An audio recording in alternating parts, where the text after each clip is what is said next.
لیکن ایک مرحلہ وہ بھی ہے کہ جب آپ صلی اللہ علیہ وسلم بھی پہاڑی پہ موجود ہیں تو گویا مسلمانوں کی جمعیت وہ اس وقت پہاڑی پر پناہ گزی ہے، یا یہ کہہ لیجئے صحیح تر الفاظ میں کہ اس نے پوزیشن لے لی ہے،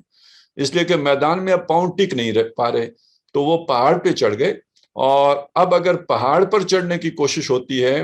مشرکین کی طرف سے تو مسلمان ایک بہتر پوزیشن میں ہیں کہ وہ بلندی پر ہونے کی حیثیت سے ان کو پتھر بھی مار سکتے ہیں، اور یہ کہ اونچائی کی پر ہونے کی وجہ سے ان کی ایک بہتر یعنی اسٹریٹجیکل پوزیشن ان کی بن گئی ہے۔ اور تو یہ گویا ایک ایسا موو تھا کہ جسے آپ ایک جنگی حکمت عملی سے تعبیر کر سکتے ہیں، یا وہ فرار والی بات نہیں ہے بلکہ یہ کہ ایک اپنی جنگی پوزیشن لے لی گئی ہے۔ تو اب وہ وہاں پہ جب ہیں تو جو حملہ آور لشکر ہیں یعنی ابو سفیان جو ہیں جو کمانڈر ہیں، تو اب ان کے پاس یہ اختیار تھا کہ وہ مسلمانوں پر کے بارے میں کوئی فیصلہ کریں کہ اب انہوں نے کیا کرنا ہے۔ ان کے پاس جو بھی آپشن کھلے تھے ان میں سے ایک یہ تھا کہ مسلمانوں کا پیچھا کریں، پہاڑی پر چڑھیں، اور جو بھی جانی مالی نقصان اپنا ہوتا ہے اسے گوارا کریں اور مسلمانوں کی طاقت کو ہمیشہ کے لیے ختم کر دیں۔ ایک ان کے پاس آپشن یہ تھا۔ دوسرا آپشن ان کے پاس یہ تھا کہ مسلمانوں کو اسی حالت میں یہیں پہ چھوڑیں۔ وہ حملہ تو مدینے پر کرنے کے لیے آئے تھے، مسلمان باہر نکل کے دفاع کر رہے تھے، تو اب اگر مسلمان پسپا ہو گئے ہیں تو انہیں مدینے پہ حملہ آور ہونا چاہیے، بستی تاخت اور تاراج کرنی چاہیے، اور جو جنگوں میں ہوتا ہے پھر وہ سارا لوٹ مار کرنی چاہیے۔ تو دوسرا آپشن ان کا مدینے کی طرف جانے کا تھا،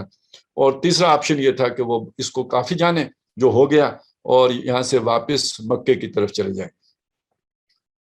خالد بن ولید اور اس طرح کے کچھ لوگوں کی خواہش یہ تھی کہ مسلمانوں پر چڑھائی کی جائے، اوپر چڑھا جائے، لیکن یہ کہ چونکہ کمانڈر ان چیف جو تھے وہ ابو سفیان تھے، انہوں نے واپس جانے ہی میں عافیت جانی، یا بہرحال جو بھی اللہ تعالیٰ نے اس وقت ان کے دل میں جو بات ڈال دی، اور وہ واپس ہو گئے۔ جب وہ واپس ہو گئے تو نبی صلی اللہ علیہ وسلم کو اس بات کا اندازہ ہوا کہ یہ انہوں نے غلطی کی ہے، یعنی حضور سمجھ رہے تھے کہ انہیں مدینے پہ حملہ کرنا چاہیے، تو اب اگر یہ واپس ہو گئے تو کہیں ایسا نہ ہو کہ رستے میں جاتے ہوئے انہیں اپنی غلطی کا احساس ہو اور یہ پلٹ آئے۔ تو حضور صلی اللہ علیہ وسلم نے اس موقع پر صحابہ کرام کو دوبارہ جمع کیا، اور یہ جو لشکر واپس مکے کی طرف روانہ ہو چکا تھا اس کا پیچھا کرنے کا حکم دیا۔ اور چنانچہ یہ بھی بعض روایات میں ہے کہ آگے جا کے احساس ہوا کہ ہمیں مدینے پہ حملہ کرنا چاہیے تھا، تو وہاں سے انہوں نے پلٹنے کے لیے سوچ بچار کی، تو اتنے میں کوئی پیچھے سے مخبر گیا اور اس نے بتایا کہ مسلمان تمہارا پیچھا کرتے ہوئے آ رہے ہیں، تو یعنی بجائے اس کے کہ تم مدینے پہ حملہ کرو گے تو وہ تو تمہارے پیچھے تعاقب میں آ رہے ہیں۔ تو پھر وہ بھی تیزی سے مکے کی طرف واپس روانہ ہو گئے کہ جو فتح ملی ہے وہی ہمارے لیے کفایت کرے گی، تو مڈبیڑ نہیں ہوئی۔ تو ایک واقعہ اس کے پیچھے یہ بیان کیا جاتا ہے۔ ایک اور واقعہ بھی پیش کیا جاتا ہے، وہ یہ ہے کہ جب ابو سفیان نے واپسی کا ارادہ کیا تو انہوں نے جانے سے پہلے مسلمانوں کو چیلنج دے دیا کہ اگلے سال ہم پھر آئیں گے اور بدر کے مقام پر پھر ہماری جو ہے وہ مڈبیڑ ہوگی، مقابلہ کریں گے، اگلے سال ہم پھر تمہارے اوپر حملہ کرنے کے لیے آئیں گے، اس وقت تو یہ پہلی قسط وصول کرو اور دوسری قسط دینے کے لیے ہم 1 سال کے بعد آئیں گے۔ تو جب وہ سال پورا ہو گیا تو وہ تو نہیں آئے، ان کو وہاں پہ خبریں مل گئیں کہ مسلمان تو بڑی یعنی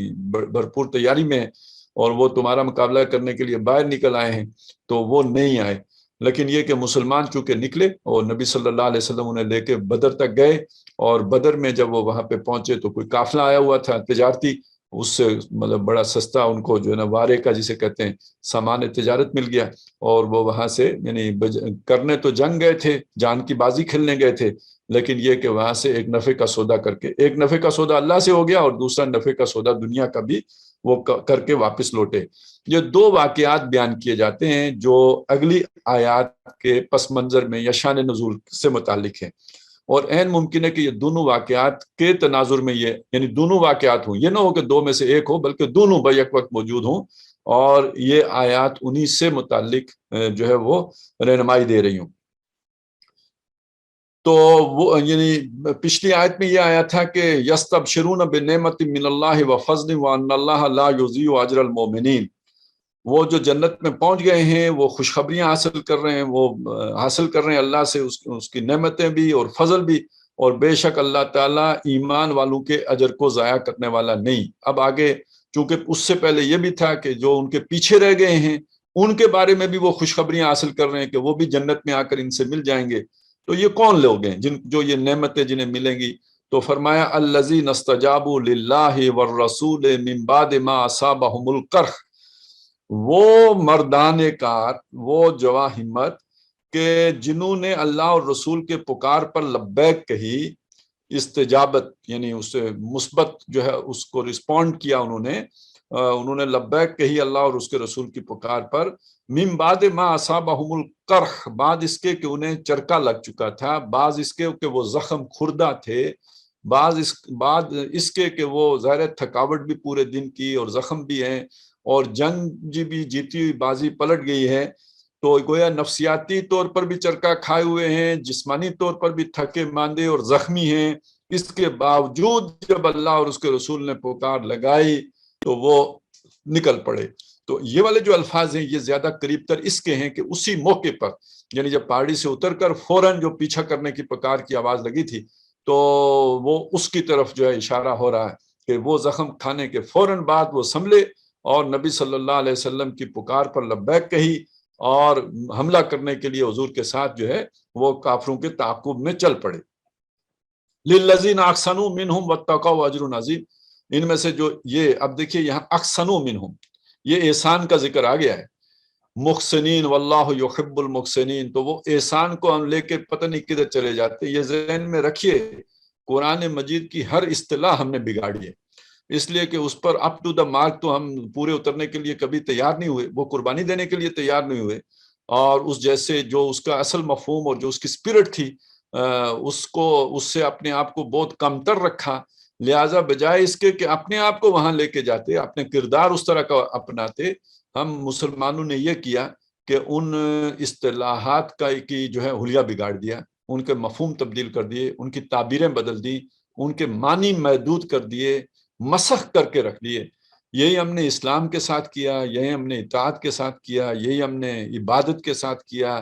یہی جو ہے وہ رب کے مفہوم کے ساتھ ہوا، یہی الہ کے مفہوم کے ساتھ ہوا، یہی اقامت دین کے مفہوم کے ساتھ ہوا، اور یہی معاملہ جو ہے احسان کے ساتھ بھی ہوا۔ احسان ہم نے سمجھ لیا کہ بس کوئی تصورات کا نام ہے، جب آپ کو تصور میں ایسے لگے کہ آپ اللہ کو دیکھ رہے ہیں تو یہ احسان ہے۔ بھائی یہ ایک پوری زندگی کا، یہ احسان کا تو تعلق ہی عمل سے ہے، آپ کے عمل کے اندر حسن آ جائے، ٹھیک ہے آپ کی سوچ کے اندر بھی حسن ہونا چاہیے، آپ کے اخلاق میں بھی حسن ہونا چاہیے، لیکن یہ کہ اصل مسئلہ تو یہ ہے کہ آپ کا پورا کردار جو ہے وہ حسن کا پیمانہ بن جائے۔ اور جیسے کہ پیچھے جو ہم نے آیات پڑھی ہیں کہ جس میں احسان کا ذکر آیا ہے، تو وہاں پہ بھی کہ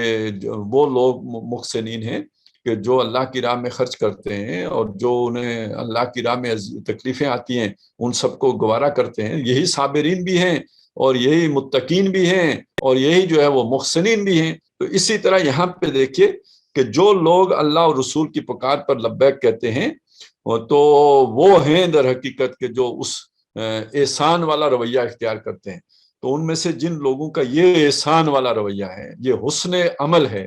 اور یہ حسن کردار ہے جن کا، ان کے لیے اجر عظیم ہے، بہت بڑا اجر ہے ان کے لیے جو اللہ نے رکھا ہے۔ الذین قال لهم الناس ان الناس قد جمعوا لكم فاخشوهم فزادهم ایمانا، وہ لوگ کہ جن سے جب یہ کہا گیا کہ لوگ تمہارے لیے جمع ہو رہے ہیں، یعنی تم پر حملہ کرنے کے لیے جمع ہو رہے ہیں، یعنی یہ جو دوسرے واقعے سے متعلق روایات ہیں تو اس میں یہ بات آتی ہے کہ ابو سفیان نے چیلنج تو کیا تھا کہ میں اگلے سال آؤں گا، حملہ آور ہوں گا، اگلے سال وہ آئے نہیں، جب وہ نہیں آئے تو نبی صلی اللہ علیہ وسلم تو گئے، لیکن نہ آنے کے باوجود انہوں نے ایک کام یہ کیا کہ آنا تو تھا نہیں، تو انہوں نے کچھ اپنے ہرکارے دوڑا دیے، وہ جیسے ہوتے ہیں نا وہ جو جیسے آج ہمارے دور میں BBC لندن کا نمائندہ کوئی مارک ٹیلی آ جاتا ہے اور وہ کوئی خبر اس طرح کی دے دیتا ہے، کوئی اب تو خیر کتاب بھی اس طرح کی ایشو ہو جاتی ہے جس سے پتہ چلتا ہے کہ جی وہ ہم تو ان کا مقابلہ کر ہی نہیں سکتے، ان کی تیاریاں اتنی شدید ہیں اور اتنی جو ہے وہ زبردست ہیں اور ٹیکنالوجی وہاں پہ پہنچ گئی ہے، تو یہ ایک دھونس جمانے کے لیے بھی مبالغہ کر کے اپنی تیاریوں کا ذکر کیا جاتا ہے۔ تو اسی طرح ابو سفیان نے اس وقت اپنے کچھ بندے بھیج دیے کہ جا کے ان کو کم از کم یہ کہ ڈراؤ دھمکاؤ کہ جو ہے وہ مکے والے بڑی تیاری کر رہے ہیں بڑے کیل کانٹے سے لیس لشکر ہے جو تمہارے اوپر حملہ آور ہونے والا ہے. تو الذین قال لهم الناس، یہ جو احسان کرنے والے کون لوگ ہیں؟ یہ محسنین کون ہیں؟ یہ محسنین وہ ہیں کہ جن سے جب لوگوں نے آ کے کہا، یعنی وہ بھیجے ہوئے لوگ جو تھے ابو سفیان کے، انہوں نے جب آ کے کہا کہ ان الناس قد جمعوا لکم، کہ بے شک لوگ تمہارے لیے جمع ہو رہے ہیں، یعنی مشرکین جمع ہو رہے ہیں، جتھا جو ہے تمہارے مقابلے میں کھڑا ہو رہا ہے، بڑی جمعیت تمہارے مقابلے میں اکٹھی ہو رہی ہے. فخشوہم، تو ان سے ڈرو، یعنی اب ایک خوف تمہارے اوپر طاری ہو جائے. فزادہم ایمانا، تو ان کے ایمان میں اضافہ ہو گیا، زیادہ ہو گئے وہ ایمان کے اعتبار سے. اس چیز نے انہیں ایمان میں مزید ترقی دے دی بجائے اس کے کہ وہ ڈرتے. اب یہاں پہ محسن کی ایک وصف آیا ہے، اور ہر آدمی اس وصف پہ اپنے آپ کو پہچان سکتا ہے. آپ تک یہ اطلاع پہنچی کہ آپ کے بارے میں کچھ جو ہے وہ منصوبہ بن رہا ہے، بلکہ پہنچائی جاتی ہیں، اب بھی اطلاعات پہنچائی جاتی ہیں. وہ تھے جب تنظیم اسلامی کی شورا میں، تو ایک مسئلہ تھا، مسئلہ یہی خلافت کے سلوگن سے متعلق تھا. تو اس کے حوالے سے جو ہے وہ کچھ اور بھی چیزیں تھی. تو اس میں امیر صاحب نے بتایا، انہوں نے خود نہیں بتایا، ناظم اعلیٰ صاحب نے بتایا کہ امیر صاحب کے بیٹے کے کوئی دوست ہیں، وہ ان کے ساتھ جاب کرتے ہیں، کولیگ ہیں ان کے، تو ان کے کوئی تعلقات ہیں، تو ان کے کوئی بھائی کہیں ہوتے ہیں، تو انہوں نے بتایا ہے کہ اب یہ کچھ اس طرح کی سوچ ہے اور تنظیم اسلامی اور یہ وہ. تو اب یہاں سے وہ بات چلی. تو اس طرح کی خبریں اب بھی آتی ہیں، اور باقی جماعتوں کے پاس بھی آتی ہوتی ہیں، ہوں گی، یہ تو ہم نے خود دیکھا ہے. تو اب جب اس طرح کی خبر آپ کو ملتی ہے، تو ایک بات تو یہ ہو سکتی ہے کہ یہ خبر آپ کو ڈرانے کے لیے، دھمکانے کے لیے، آپ کو بیک فٹ پہ لے جانے کے لیے، آپ کی ہمت توڑنے کے لیے، اور آپ کو ایک ڈیفینسو اسٹریٹجی پہ لے کے جانے، بیک فٹ پہ لے جانے کے لیے یہ سارا جو ہے وہ ایک حکمت عملی کا حصہ ہو. لیکن یہ کہ اگر آپ محسن ہیں، آپ یعنی صرف مدرس کی حد تک محسن نہیں ہیں، اور درس دینے تک آپ احسان کے جو ہے وہ داعی نہیں ہیں، بلکہ یہ کہ آپ اپنے کردار میں محسنین ہیں، تو یہ صورتحال جب آپ کو پیش آئے گی، تو وہ جو کسی نے کہا نا، جو حق کی خاطر جیتے ہیں مرنے سے کب ڈرتے ہیں جگر، جب وقت شہادت آتا ہے دل سینوں میں رقصاں ہوتے ہیں. تو گویا تو یہ تو وہ تمنا کا دن تھا، یہ تو ستم کے ہو تو بھی قابل خدا وہ دن تو کرے، خدا تیرا بتے کمسن درازے سن تو کرے، ستم کے ہو تو بھی قابل خدا وہ دن تو کرے. تو یہ اگر دن آج آ گیا ہے، تو اسی دن کے تو ہم متمنی تھے، اسی کے تو متلاشی تھے، یہی تو ہمارا ہدف تھا. اگر رضائے الہی مطلوب تھی تو اس سے بڑی رضائے الہی اور کیا ہے، اور رضائے الہی کا پر پورا اترنے کا اس سے بھرپور موقع پھر کب آنا ہے.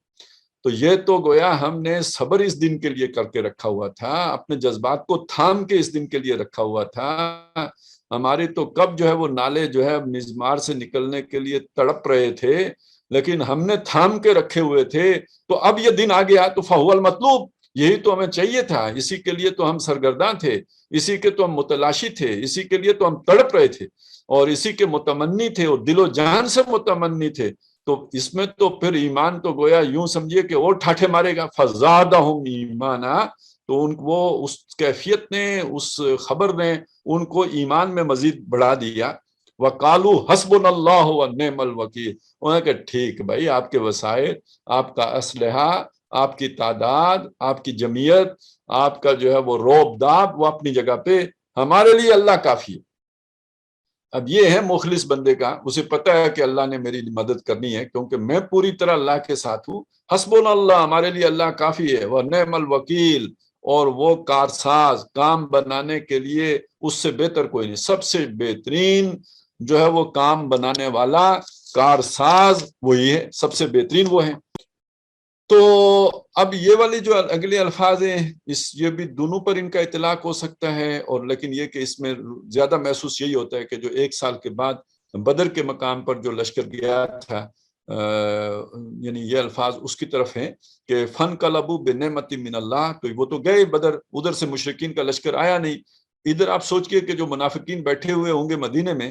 تو وہ تو باتیں بنا رہے ہوں گے کہ دیکھو پچھلے سال وہ آئے تھے، انہیں پہلے بھی کہا تھا کہ آپ میسور ہو کے جنگ کرو، انہوں نے ہماری نہیں مانی، باہر نکل کے جنگ کی تو اپنے جو ہے وہ 70 لوگ مروا دیے۔ اب یہ پاگل جا رہے ہیں اور بھی آگے بدر میں جا کے مقابلہ کرنے کے لیے، تو یہ واپس نہیں آئیں گے۔ تو یہ تو واپس آ گئے، اور واپس بھی آئے فَانْقَلَبُوا بِنِعْمَةٍ مِّنَ اللَّهِ وَفَضْلٍ،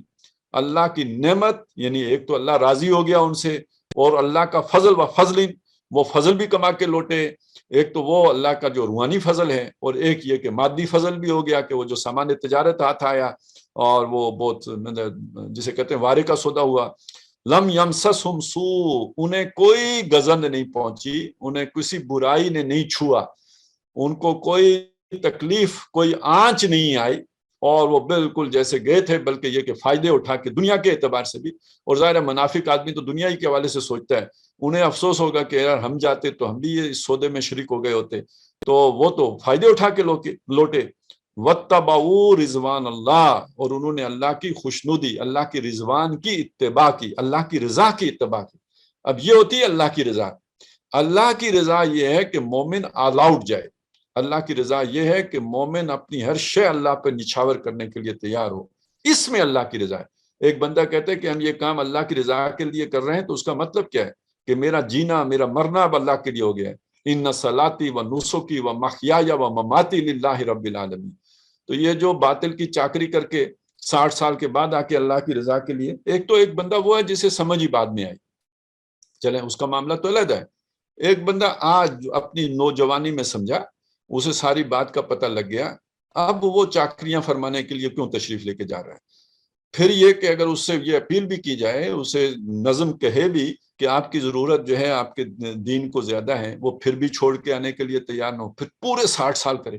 اچھا اس دوران جو ہے وہ جس ادارے میں کام کر رہا ہو، اس نے الٹے پلٹے کام کیے ہوں، اس نے دین کی بنیادیں مسمار کی ہوں، اس نے اہل ایمان کو جو ہے وہ خون میں نہلایا ہو، اس نے مسلمانوں کے مقابلے میں دشمنوں کی مدد کی ہو، اور یہ وہاں پہ کل پرزے کی طرح لگا رہے، اور مجبور ہوں یا جو بھی ہوں وہ چھوڑنے کے لیے تیار نہ ہو، اور ایک لفظ بولنے کے لیے بھی تیار نہ ہو اس سارے ظلم کے خلاف، اور پھر آ کے وہ 60 سال پوری انجوائمنٹ کرنے کے بعد اب کہے میں اللہ کی رضا ہے، تو یہ دھوکہ ہے، یہ کوئی اللہ کی رضا نہیں ہے۔ اللہ کی رضا یہ ہے کہ آدمی اپنا سب کچھ ہتھیلی پہ لے کے تو نکل آئے اللہ کی پکار کو اوپر لبیک کہتا ہوا، وہ ہے جو حقیقت میں اللہ کی رضا کے لیے لگا ہوا ہے۔ یہ نہیں کہ میٹھا میٹھا جو ہے وہ ہپ کر لے، اور جو جہاں پہ بھی ذرا مشکل پیش آئے، جہاں تکلیف یا دقت ہو، جہاں پہ محسوس ہو کہ یہ کام کرتے ہوئے کچھ ذرا آنچ آئے گی، تو وہاں پہ وہ یو ٹرن فرما لے اور یہ سمجھے کہ میں اللہ کی رضا کے لیے لگا ہوں۔ بھائی آپ اپنے نفس کی رضا کے لیے لگے ہوئے ہو، آپ کوئی اللہ کی رضا کے لیے نہیں لگے۔ تو یہ ایک اہم سبق ہے، اور یہ تھا وہ اصل جو چھانٹی کرنی مقصود تھی، وہ جو بار بار آ رہا ہے نا، وَلِيُمَحِّصَ اللَّهُ الَّذِينَ آمَنُوا وَيَمْحَقَ الْكَافِرِينَ وَلِيَعْلَمَ اللَّهُ الَّذِينَ آمَنُوا وَيَتَّخِذَ مِنْهُمْ شُهَدَاءَ، اور وہ کہ جو وَمَا أَصَابَكُمْ يَوْمَ الْتَقَى الْجَمْعَانِ فَبِإِذْنِ اللَّهِ وَلِيَعْلَمَ الْمُؤْمِنِينَ وَلِيَعْلَمَ الَّذِينَ نَافَقُوا۔ تو یہ ساری تکلیفیں، یہ سارے شدائد، یہ ساری مشکل صورتحال، یہ ساری پریشان کن جو اطلاعات آتی ہیں کہ جس سے لگتا ہے کہ بس ہم تو گئے، ہم تو اچک لیے گئے، تو یہ ساری آتی اس لیے ہیں کہ وہ چھانٹی ہو جائے کہ وہ سچی اتباع کرنے والے کون ہیں، جو اللہ کی رضا کے، ویسے دعوے دار تو سب ہیں کہ ہم اللہ کی رضا کے لیے کر رہے ہیں، لیکن سچ مچ اللہ کی رضا کے لیے کرنے والا وہ ہوگا کہ جو جسے لگ رہا ہے کہ اب اللہ نے یہ سچویشن پیدا کی ہے اور اللہ اس پہ خوش ہے کہ میری جان جائے تو میں بھی اس پہ خوش ہوں، اللہ اس پہ خوش ہے کہ میرے جو ہے وہ گردن اڑے، میں اس پہ خوش ہوں، یا یہ کہ اللہ اس پہ خوش ہے کہ میرا جو ہے وہ کوئی اور نقصان ہو جائے تو میں بھی اس پہ راضی ہوں۔ یہ ہے جس نے اللہ کی اتباع کی ہے، اللہ کی رضا کی خواہش جو ہے وہ اس پر پورا اترا ہے۔ وَاتَّبَعُوا رضوان اللہ، اور انہوں نے پیروی کی، انہوں نے اتباع کی اللہ کی جو ہے وہ مرضی کی۔ واللہ ذو فضل عظیم، اور اللہ بڑے ہی فضل والا ہے۔ اب یہ تھی وہ سچویشن ڈراؤنی، خوفناک جو بنائی، یعنی ایک یوں سمجھے کہ اس کو بنانے کی کوشش کی ابو سفیان نے اپنے ہرکاروں کے ذریعے سے اور اپنے فرستادوں کے ذریعے سے، لیکن یہ کہ وہ الٹی پڑی، اور گویا اس میں مسلمان جو ہے وہ پہلے سے بھی زیادہ نمایاں ہو کر کھل کر سامنے آ گئے کہ یہ اللہ کی رضا کے لیے کام کرنے والے ہیں۔ اور اب آگے وہ بات اللہ تعالیٰ نے یعنی یہاں تک تو واقعہ بیان کیا، اب اسے ایک اصولی رہنمائی کے انداز میں بیان فرمایا کہ انما ذالکم الشیطان یخوف اولیاء، بے شک یہ شیطان ہے، یخوف اولیاء، کہ جو ڈراتا ہے، یعنی اب اس کا ایک جو معنی ہے جو ویسے زیادہ تر یہی معنی کیا گیا ہے، جو اپنے دوستوں سے ڈراتا ہے، یعنی دنیا میں شیطان کے دوست ہوتے ہیں۔ اب ظاہر ہے یہ جو ابو سفیان اس وقت تھے جو ابھی مشرکین کی طرف سے اور شرک کے لیے لڑ رہے تھے، تو وہ شیطانی ہی ایجنڈے پر تھے، وہ حزب الشیطان کا حصہ تھے، بعد میں مسلمان ہو گئے، وہ ایک علیحدہ بات ہے، لیکن اس وقت تو وہ ادھر ہی تھے۔ اور آج بھی اس کو سمجھ لیجئے کہ دنیا میں وہ طاقتیں جو شیطانی ایجنڈا لے کے چل رہی ہیں، تو ان کے پیچھے اصل کون ہوگا؟ تو یہ سارا، اور ان سے جو ان کا روب ڈالنا، ان سے ڈرانا، ان سے دھمکانا، تو یہ گویا بیسیکلی بنیادی طور پر شیطانی ایجنڈا ہے۔ تو تمہیں شیطان اپنے دوستوں سے ڈراتا ہے۔ اچھا، یہ جملے کی کنسٹرکشن ایسی ہے کہ اس سے یہ مطلب بھی ہو سکتا ہے کہ شیطان اپنے ہی دوستوں کو ڈراتا ہے، اس لیے کہ بہرحال شیطان نوع انسانی کا دشمن ہے، اور جو اس کے دوست بھی ہوتے ہیں تو وہ اس غلط فہمی میں ہوتے ہیں کہ ہم شیطان کے دوست ہیں۔ شیطان تو ان کا دوست نہیں ہوتا ہے، شیطان تو ان کا دشمن ہوتا ہے، اور ان پر اس کی دشمنی پوری طرح چل رہی ہوتی ہے، تو وہ انہیں اور بھی ڈراتا رہتا ہے، اور بھی خوفزدہ کرتا رہتا ہے۔ اللہ والے نہیں ڈرتے، اللہ والے تو یعنی جیسے پورے واقعے میں بیان ہو گیا کہ وہ تو بالکل انہیں کوئی جو ہے وہ ڈر لاحق نہیں ہوتا، فزادہم ایمانا، ان کا ایمان اور بڑھ جاتا ہے، وقالوا حسبنا اللہ ونعم الوکیل، تو وہ تو کہتے ہیں ہمارے لیے اللہ کافی ہے اور وہ بہتر کام بنانے والا ہے۔ تو جو شیطان کے دوست ہوتے ہیں وہ اس سچویشن سے ڈر جاتے ہیں۔ یہ غزوہ احزاب کے جو ہم پڑھیں گے آگے انشاءاللہ، تو اس میں یہ بات کھل جائے گی۔ سچویشن ایک ہی تھی، اور جو منافقین تھے وہ لرز اٹھے، وہ کانپ گئے، اور ان کے گویا جو ہے وہ دل آ کے جو ہے حلقوں میں جو ہے وہ دھڑکنے لگے، اتنے زور سے دھڑک رہے تھے، اور انہوں نے کہا ما وعدنا اللہ ورسولہ الا غرورا، اور وہی سچویشن، وہی حالات، وہی ساری صورتحال، اور اس میں اہل ایمان کہہ رہے تھے ھذا ما وعدنا اللہ ورسولہ وصدق اللہ ورسولہ۔ تو یہ ایک ہی صورتحال میں دو مختلف رویے ہوتے ہیں، جو اللہ کی رضا کے لیے لگے ہوتے ہیں انہیں کوئی خوف لائق نہیں ہوتا، اور جو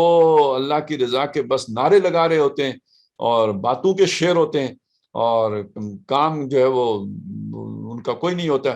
تو وہ ان کا معاملہ یہ ہوتا ہے کہ وہ پھر جب ایسی سچویشن شیطان بناتا ہے تو اس سے ڈر جاتے ہیں۔ تو اس کا یہ معنی بھی ہو سکتا ہے کہ شیطان اپنے دوستوں کو ڈراتا ہے، اور یہ بھی کہ شیطان اپنے دوستوں سے ڈراتا ہے، اور دونوں معنی اپنی اپنی جگہ پہ ٹھیک ہیں۔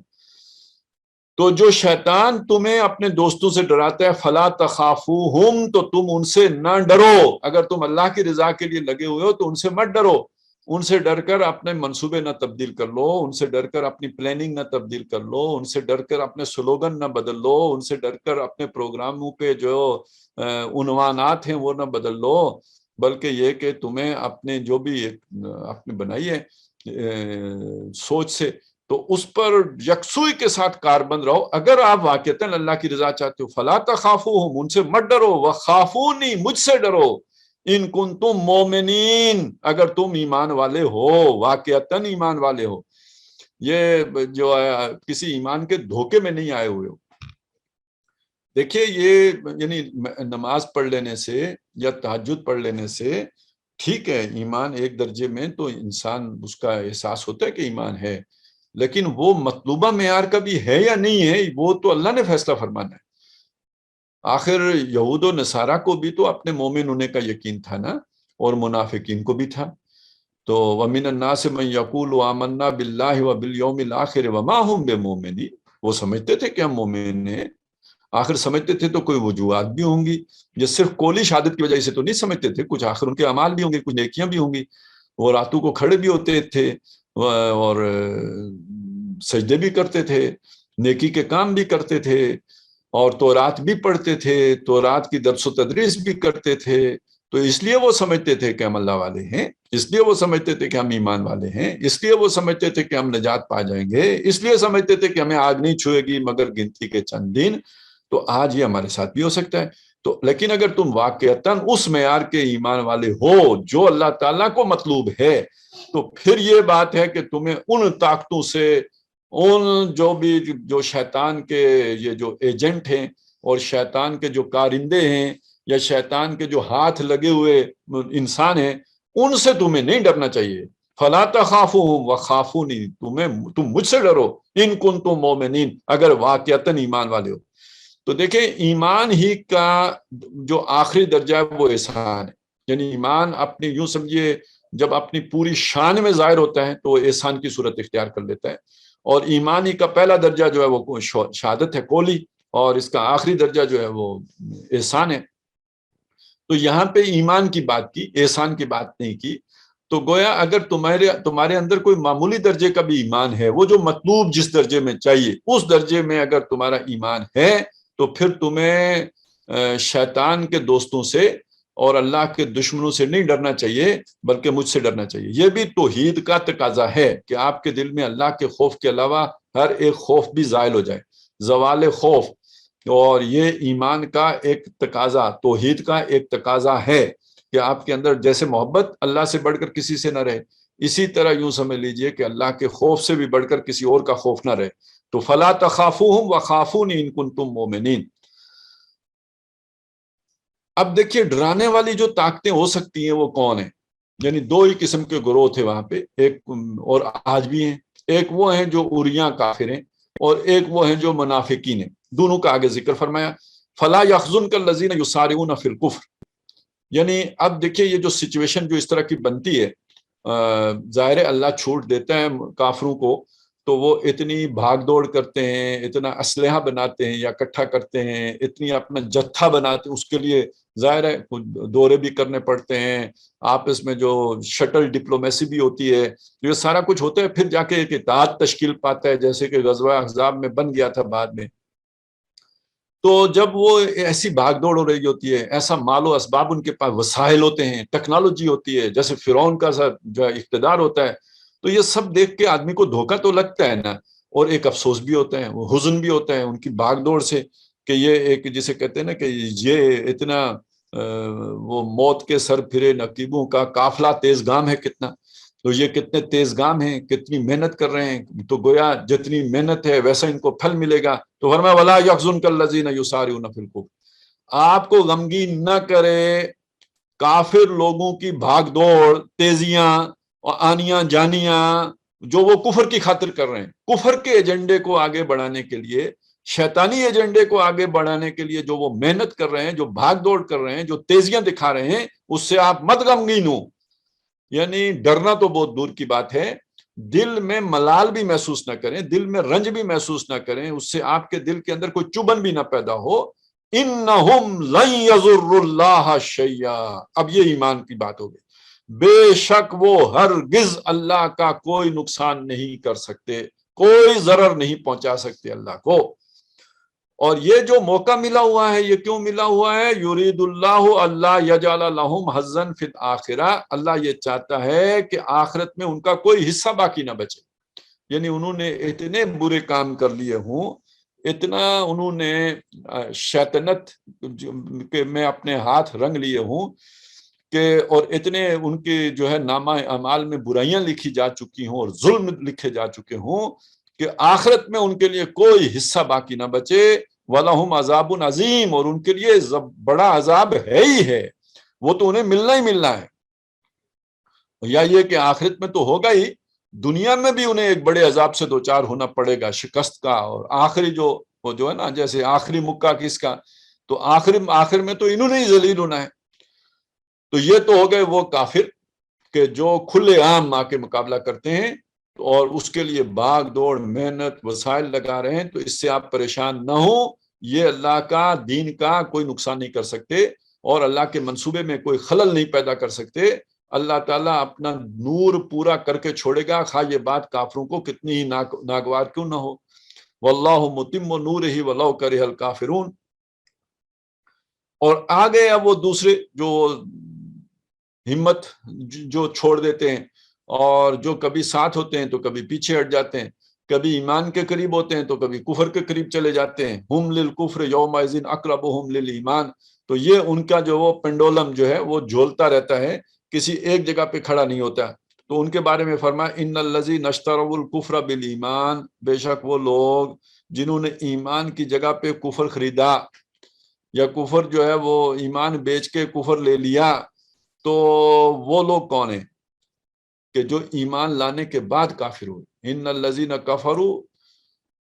وہ بے شک جو کافر ہوئے اور پھر اسی میں بڑھتے چلے گئے، اور لیکن یہ کہ اس سے پہلے وہ ایمان لائے اور پھر وہ پیچھے ہٹے، اور یعنی جیسے منافقین ہیں، پہلے مانا اور ماننے کے بعد پیچھے ہٹے۔ اس کیوں پیچھے ہٹے؟ جب ان پر وہ خوفناک کیفیت آئی تو اب وہ پیچھے ہٹ گئے، اور جب ان پہ ان کی جان پہ بنی اور ان کے مال پہ بنی تو اب انہوں نے اپنی عافیت کی جگہ اپنا کمفرٹ زون میں واپس چلے گئے۔ تو یہ والے جو لوگ ہیں، ان الذین اشتروا الکفر بالایمان لن یضروا اللہ شیئا، ہرگز یہ بھی اللہ کا کچھ نہیں بگاڑ سکتے۔ تو نہ وہ پہلے والے بگاڑ سکتے ہیں جو اعلانیہ کے مقابلہ کر رہے ہیں، نہ یہ ففتھ کالمسٹ جو ہیں یہ کچھ آپ کا اللہ کا بگاڑ سکتے ہیں، کچھ بھی۔ وَلَهُمْ عَذَابٌ عَلِيمٌ، اور ان کے لیے دردناک عذاب ہے۔ اب یہ بھی جو آپ اگر دیکھیں گے نا سورہ بقرہ کے پہلے ہی رکوع اور دوسرے رکوع میں دیکھیں تو کافروں کے لیے عذاب عظیم کا ذکر ہے۔ ختم اللہ علی قلوبہم وعلی سمعہم وعلی ابصارہم غشاوۃ ولہم عذاب عظیم۔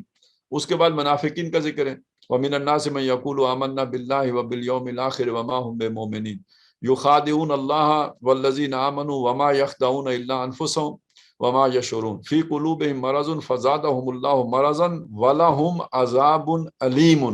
اور ان کے لیے عذاب علیم ہے۔ تو گویا یہی اوپر اور نیچے کا فرق اگر آپ دیکھیں تو وہ جو پہلی کیٹیگری ہے اس کے لیے آیا وَلَهُمْ عَذَابٌ عَظِيمٌ، یعنی یہ وہ کالے کافر ہیں جن پر اتمام حجت ہوا، اس کے باوجود وہ نہیں مانے۔ اور یہ والے جو دوسرے ہیں جو ایمان لا کے ذرا پیچھے ہٹ رہے ہیں، یہ منافقین ہیں، اور ان کے لیے عذاب علیم ہے۔ وَلَا يَحْسَبَنَّ الَّذِينَ كَفَرُوا أَنَّمَا نُمْلِي لَهُمْ خَيْرٌ لِأَنفُسِهِمْ۔ اب یہ بات دونوں قسم کے لیے آ گئی کہ جو کافر ہیں وہ یہودیوں میں سے ہوں، عیسائیوں میں سے ہوں، یا یہ کہ مشرکین میں سے ہوں، مشرکین مکہ میں سے ہوں، اور جو منافق ہیں، ہر دو کے لیے یہ بات آ گئی کہ وہ کافر لوگ یہ خیال نہ کریں کہ انما نملی لہم، کہ جو ہم انہیں ڈھیل دے رہے ہیں، جو ہم انہیں مال و اسباب جمع کرنے کے مواقع دے رہے ہیں، جو ہم انہیں کھل کھیلنے کے یہاں پہ جو ہے انہیں بالکل آزادی دے رکھی ہے، خیر لانفسہم، یہ ان کے حق میں ہم کوئی بھلا کر رہے ہیں یا ہم انہیں کوئی فائدہ پہنچا رہے ہیں، یہ ان کو ان کے چہیتے ہونے کی وجہ سے کر رہے ہیں، اور ان کو خیر میں ترقی دینے کے لیے اور ان کی بہتری کے لیے یہ ڈھیل ہم انہیں دے رہے ہیں جو انہیں ہم پکڑ نہیں رہے اور مسلمانوں سے ان کی ٹھکوائی نہیں کروا رہے۔ تو یہ اس لیے نہیں ہے کہ وہ کوئی ہم ان کے لیے حق میں بہتر کر رہے ہیں، انما نملی لہم لیزدادوا اسما، ہم انہیں ڈھیل اس لیے دے رہے ہیں تاکہ وہ اور بھی گناہ کما لیں اور بھی برائیوں میں لتھڑ جائیں پوری طرح۔ تو یہ ڈھیل ان کو اس لیے مل رہی ہے۔ اب ظاہر ہے اپنے سارے فسق و فجور ظاہر کرنے کے لیے تو دولت بھی چاہیے، نہیں تو وہ ہزاروں خواہشیں ایسی کہ ہر خواہش پہ دم نکلے، بہت نکلے میرے ارمان مگر پھر بھی کم نکلے۔ تو جب تک وسائل نہیں ہوں گے تو ارمان کیسے نکلیں گے، ارمان نہیں نکلیں گے تو جرم کیسے ثابت ہوگا۔ لہٰذا یہ وسائل بھی ہم نے دیے، موقع بھی ہم نے دیا، وقت بھی ہم نے دیا تاکہ تمہارے اندر کا سارا گند وہ نکل آئے باہر، اور تو اس سے پتہ لگ جائے کہ تم کتنے پانی میں ہو، تمہاری اصل حقیقت کیا ہے، زبانی کلامی تمہاری باتیں کیا ہیں اور اصل حقیقت کیا ہے۔ تو ہم نے یہ جو تمہیں ڈھیل دی ہے اور تمہارا پردہ رکھا ہے کہ تم ہمیں مسلمانوں کو اپنے ایمان کا دھوکہ دیتے رہے اور بنے رہے کہ تم 100% جو ہے وہ اسلام پر چلنے والے ہو، لیکن یہ کہ اصل حقیقت تمہاری یہ تھی۔ تو یہ ہم نے اس لیے رکھا تاکہ یہ کہ تم اور بھی گناہ کما لو، دھوکے دو، فراڈ کرو، بدعہدیاں کرو، اور باتیں کہہ کے مکر جاؤ، اور پھر یہ کہ جھوٹ بولو، تو یہ سارا، اور یہ کہ ظلم و زیادتیاں کرو، حقوق تلف کرو، لوگوں کو غلام بناؤ۔ تو یہ ساری موقع ہم نے اس لیے دیا تاکہ تم اور گناہ کماؤ۔ وَلَهُمْ عَذَابٌ مُّهِينٌ، اور ان کافروں کے لیے بھی رسوا کن عذاب ہے، دنیا میں بھی رسوائی ہے، آخرت میں بھی رسوائی ہوگی۔ تو اب بات جو ہے ختم کہاں پہ ہوئی، یعنی یہ جو سارا ذکر آیا اس کا تعلق کس بات سے ہے کہ یہ اللہ تعالیٰ نے دو پارٹیاں بنا دی،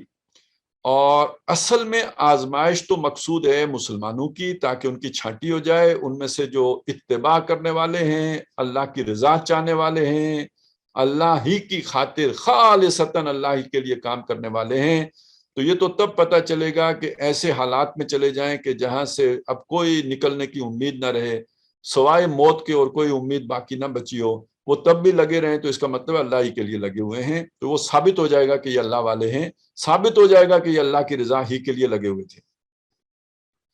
تو ایک تو اس وجہ سے اللہ تعالیٰ نے کافروں کو موقع دیا ہوا ہے، اور دوسرا اس وجہ سے بھی دیا ہوا ہے تاکہ وہ خوب گناہوں میں لتھڑ جائیں اور وہ اچھی طرح، یعنی ان پر وہ جرم اللہ کا ثابت ہو جائے، حق علیہم القول، تاکہ اللہ کی دفع ان کے اوپر لاگو ہو جائے۔ تو شیطان کو بھی ویسے تو اس نے خود مانگی تھی، تو اللہ نے بھی دے دی، کیوں دے دی؟ تو وہاں تک تو اس نے صرف ایک ہی جرم کیا تھا نا، صرف ایک سجدہ نہیں کیا تھا۔ اب اللہ نے اسے یہ مہلت دے دی، مہلت عمل جو ہے وہ جو